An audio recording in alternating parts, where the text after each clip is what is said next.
एकत्र येऊन चांगलं काम करू असं अजितदादा बोलले होते। शरद पवारांच्या राष्ट्रवादीचे आमदार संदीप क्षीरसागर यांनी माहिती दिली। अजित पवारांची भेट झाली होती तेव्हा ते खूप खुश होते। पवार कुटुंब एकत्र व्हावं ही आमची इच्छा आहे असंही संदीप क्षीरसागर यांनी म्हटलेलं आहे। मला तेवढं काही माहित नाही, पण मी जेव्हा दादांना ही घटना व्हायच्या आधी काही दिवसाआधी मुंबईला भेटलो तर दादा एकदम असे म्हणजे खुश होते। काय कारण होतं मला माहित नाही, पण चांगल्या पद्धतीने एकत्र होऊन आपण काम करू असं ते मला म्हणले। मी जसं म्हणा एक लक्षात घ्या, दोन्ही पक्ष येण्याची जी काही वेळ होती ती अजितदादांनी ठरवलेली होती। ती संपूर्णतः माननीय सुनेत्रा वहिनींना या सगळ्या गोष्टी माहिती होत्या, परंतु एकत्र झालं नव्हतं। ही एकत्रित बोलण्याची जी वेळ होती ही एकत्र आले असते आणि मग असा जर घटना घडली असती आणि मग विचारून केलं असतं तर योग्य झालं असतं। परंतु राष्ट्रवादी काँग्रेस पक्षाचे राष्ट्रीय अध्यक्ष माननीय अजितदादांच्या या दुःखामध्ये सुनेत्रा वहिनींना जो काही अधिकार किंवा जो राष्ट्रवादी काँग्रेस पक्षाच्या कार्यकर्त्यांनी आमदारांनी जिरवळ साहेबांनी पण सांगितलं यांनी दिलेला आहे, त्यातनं हा निर्णय घेतलेला आहे।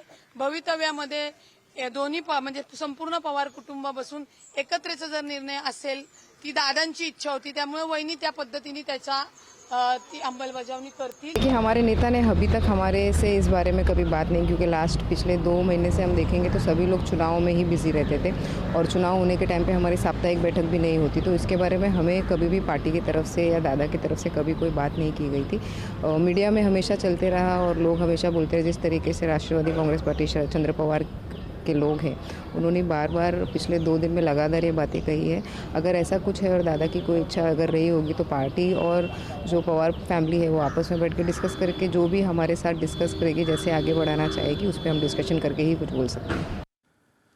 दरम्यान विलिनीकरणाबाबत अजित पवार हयात असताना नेमकी काय स्थिती होती आणि आता अजित पवार गेल्यानंतर काय स्थिती आहे आपण पाहूया। अजित पवार हयात असतानाची स्थिती काय होती तर ते उपमुख्यमंत्री, अर्थमंत्री, राष्ट्रीय अध्यक्ष, पक्षाकडे सत्ता गल्ली ते दिल्ली समाप्त।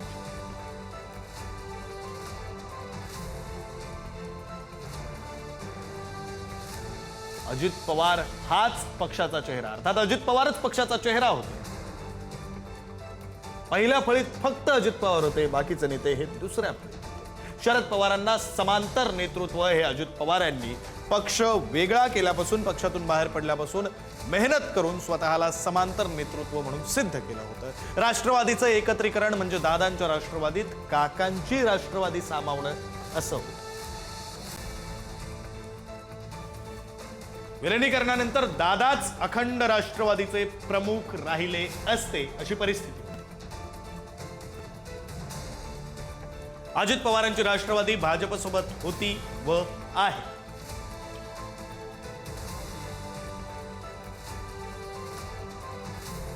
साहजिकच शरद पवारांची राष्ट्रवादी महायुतीचा भाग बनली असती।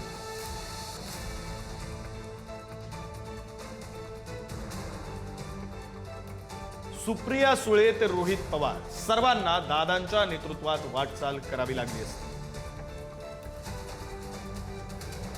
दादांच्या निधनानंतर आताची नेमकी परिस्थिती काय आहे तर दादांच्या निधनानंतर शरद पवारांच्या राष्ट्रवादीचं वजन वाढणार आहे।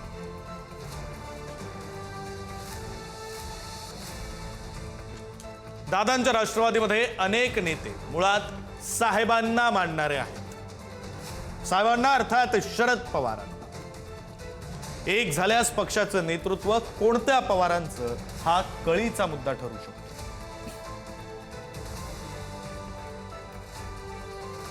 सुनेत्रा पवार आमदार, गटनेत्या, उपमुख्यमंत्री होतील का?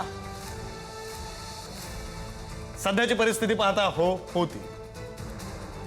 त्या आपल्या पक्षाचं नेतृत्व दादांप्रमाणे स्वतःकडे ठेवणार का हा प्रश्न महत्त्वाचा।